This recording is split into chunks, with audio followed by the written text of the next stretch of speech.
passive voice, a voz passiva em inglês. Olá pessoal, Marcondes Matos aqui mais uma vez para nós treinarmos o nosso inglês, ok? De forma rápida e fácil, aqui com o nosso Daily Academy, que vocês já estão cansados de ouvir falar, ok? Sabem como funciona? De manhã a gente envia para vocês aqueles planejamentos de aula que contém um texto, um áudio com a leitura desse texto e questões interpretativas, ok? Relacionadas a esse planejamento. E no final da tarde vocês recebem um vídeo como esse, onde eu faço a leitura do texto com vocês, resolvo e discuto as questões interpretativas, ok? E falamos sobre temas de gramática que são sempre bastante pedidos nos editais. E para participar, pessoal, se você ainda não está em um dos nossos grupos, ok? Entre ali no link na descrição, entre no nosso grupo, que é lá que a gente vai fazer a divulgação desse material sempre. Então, sem mais delongas, pessoal, vamos para a nossa aula de hoje. Nessa aula nós vamos discutir em nível de leitura e interpretação um texto sobre what is art, o que é arte, ok? Em vocabulário nós vamos ver algumas palavrinhas relacionadas a esse texto, range, skill, crafts e paramount. E em gramática nós vamos falar hoje sobre o passive voice, a voz passiva em inglês, ok? Em detrimento da voz ativa. Nós vamos discutir quando nós usamos cada uma, qual que é a estrutura que nós precisamos, ok? Como sempre, pessoal, vamos começar pelo texto. Vamos ler juntos?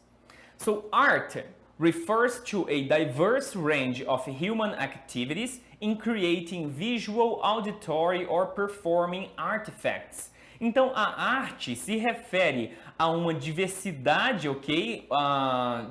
Uma diversa gama, ok? Range é uma gama, uma diversidade de coisas. Então, uma diversa gama de atividades humanas em criar, ok?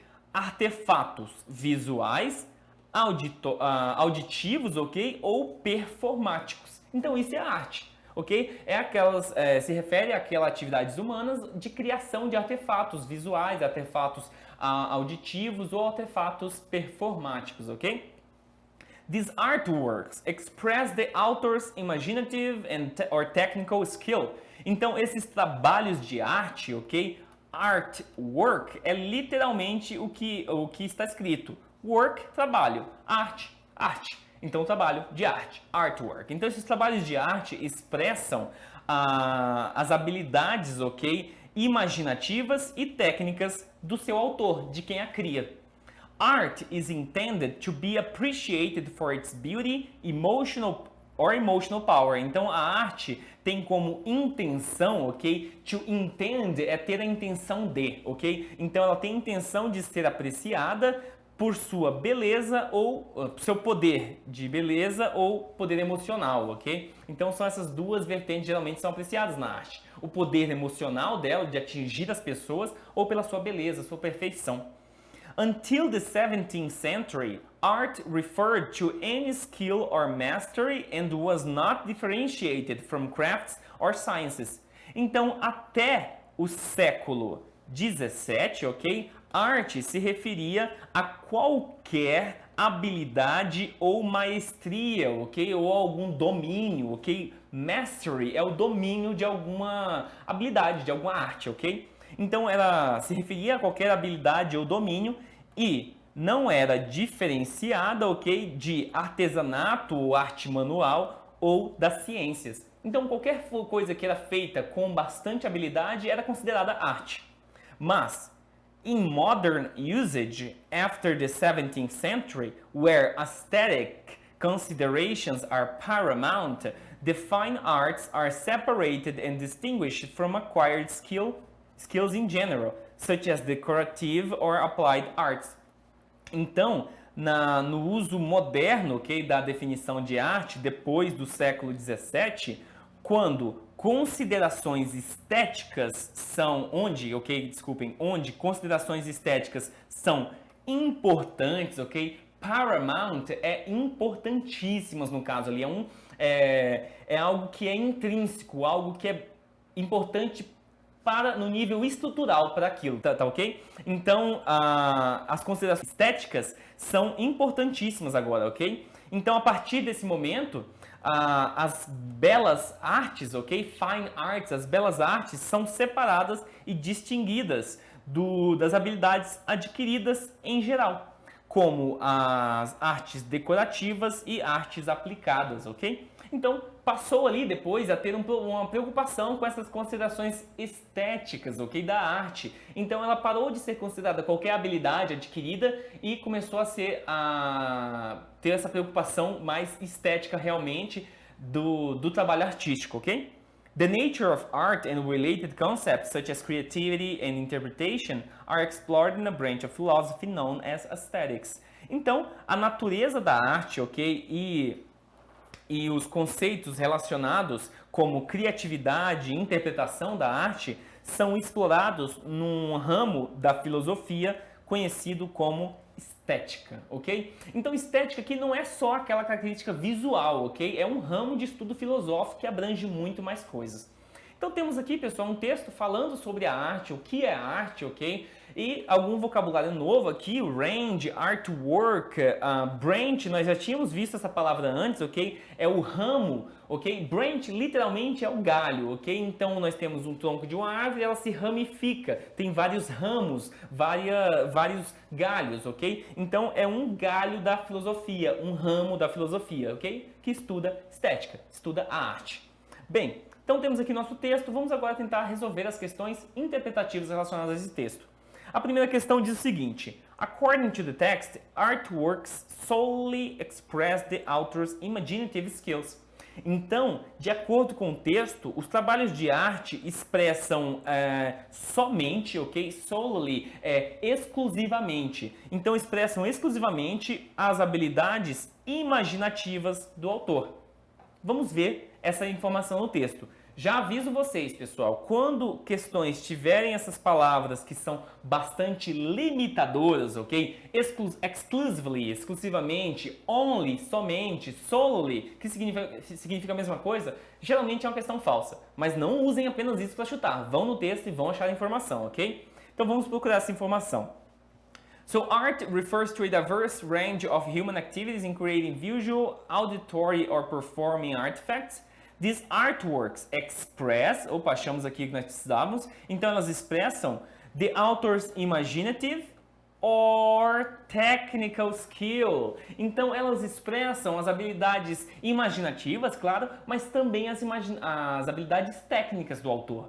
Então quando na questão ele diz que os trabalhos de arte expressam apenas, exclusivamente, as habilidades imaginativas do autor, essa questão está incompleta, ela é falsa, ok? Essa informação está incompleta, desculpem, a questão é falsa. Number 2. According to the text, after the 17th century, aesthetic considerations became unimportant when considering what art actually is, or, in this case, was. Ok, pessoal? Nós estamos falando sobre o século XVII, desculpem pelo descuido. Então, a questão diz que depois do século XVII, ok, considerações estéticas se tornaram não importantes. Unimportant, ok? O oposto de importante. Não importantes quando considerando o que arte realmente era, ok? Então, as considerações estéticas não eram importantes. Vamos ver se essa informação é confirmada no texto? Vamos usar aquela técnica, pessoal. Temos um texto um pouco grande aqui, mas nós temos um número. Números são fáceis de distinguir no texto. Então vamos fazer um scanning, ok? Até acharmos o número 17, 17th. E vamos começar a ler a partir dali, porque a informação muito provavelmente vai estar nesse ponto, ok? So, until the 17th century, art referred to any skill or mastery and was not differentiated from crafts or science. In modern usage, after the 17th century, where aesthetic considerations are paramount, the fine arts are separated and distinguished. Então, aqui diz que depois do século XVII, ok? Depois do século XVII, as considerações estéticas são paramount. E eu falei para vocês que paramount é parecido com intrínseco, é algo que é importante no nível estrutural, ok? Ou seja, muito importante. E a questão diz que as considerações estéticas são não importantes, unimportant. É o oposto do que a informação que nós temos no texto. Logo, é falsa a nossa questão, ok?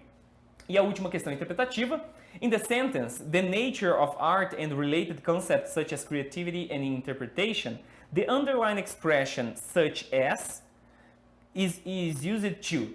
Então, ele quer perguntar se, na frase the nature of art and related concepts such as creativity and interpretation, natureza da arte e conceitos relacionados como criatividade e interpretação, a expressão such as, como, ok, é usada para dar a causa de algo. Então nós temos aqui a natureza de arte e conceitos relacionados como criatividade e interpretação. Não está falando sobre causa de nada, pessoal. Não é a nossa opção, ok?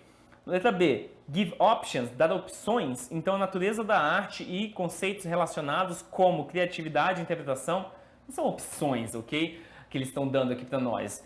Então não é a segunda também. C, give examples, dar exemplos. Então, a natureza da arte e conceitos relacionados como criatividade e interpretação.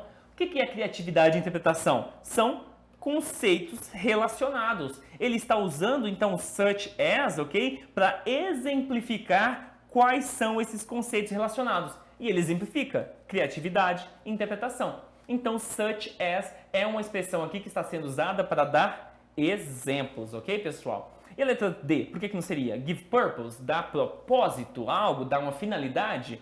Não é o nosso contexto, certo, pessoal? Então a nossa opção é a letra C. Bem, pessoal, resolvemos aí nossas questões interpretativas, ok? Vamos agora falar um pouco sobre o nosso tema de gramática de hoje. É um tema um pouco chato, ok, pessoal? E por isso nós vamos fazer em 2 aulas. Hoje vai ser só introdutório. Eu vim falar para vocês sobre o passive voice, a voz passiva em inglês, ok? É um tema que geralmente dá bastante dor de cabeça, mas eu tenho certeza que depois dessa aula vocês vão sair daqui entendendo muito bem o que é o passive voice, a voz passiva. Então, transitive verbs in English can have both active and passive forms. Então, os verbos transitivos em inglês podem ter ambas formas ativas e passivas, ok, pessoal? Então, o que são os verbos transitivos? Os verbos transitivos são aqueles verbos que necessitam de um objeto. Então, a ação do verbo não se dá por si só, o entendimento da ação do verbo. Ela se dá quando nós temos alguém fazendo a ação, sujeito, a ação em si, o verbo, e um objeto recebendo aquela ação.